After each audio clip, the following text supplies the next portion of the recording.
Hello everyone, শিল্পার লাইফস্টাইলের নতুন একটি ব্লগে সকলকে স্বাগত।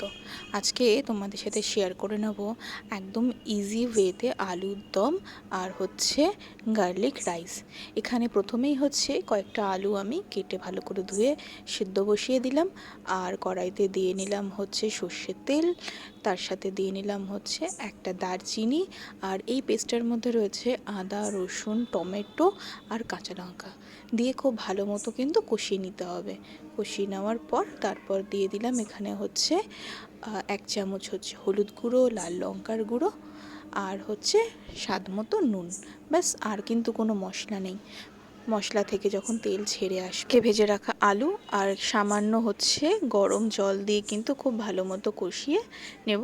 আর যখন দেখব ফুটে এসছে, ঠিক নামানোর আগে দিয়ে দেবো কিন্তু কিছুটা পরিমাণ কসুরি মেথি। ব্যাস, আমাদের কিন্তু আলুর দম রেডি। দেখতে পাচ্ছ কালারটা কিন্তু খুব সুন্দর এসছে, আর খেতেও কিন্তু বেশ ভালো হয়েছে। এদিকে বানিয়ে নেব হচ্ছে গার্লিক রাইস। তার জন্য আগে থেকেই হচ্ছে চাল ভিজিয়ে রেখেছিলাম। তোমাদের টাইম না থাকলেও কোনো অসুবিধা নেই, এটা কিন্তু লেফট ওভার রাইস দিয়েও করে নিতে পারো। দিয়ে দিলাম হচ্ছে 1 চামচ মতো বাটার, তার মধ্যে দিয়ে দিলাম বেশ অনেকটা পরিমাণ কিন্তু রসুন কুচি, আর একদম সামান্য পরিমাণে আদা। তোমাদের সাথে যখন কথা বলছি, মানে এই মুহূর্তে যখন ভয়েস ওভার দিচ্ছি, এখানে না ঝিঝি পোকার ডাক শুনতে পাচ্ছি। এই মাঝে মাঝে ঘুঙুরের মতো আওয়াজ পাচ্ছ না? এইবার কিন্তু রসুনটা ভাজা হয়ে গেছে। রসুন ভাজা হয়ে গেলে ওর মধ্যে দিয়ে দেবো 1 চামচ ডার্ক সোয়া সস আর 1 চামচ মতো হচ্ছে ভিনিগার।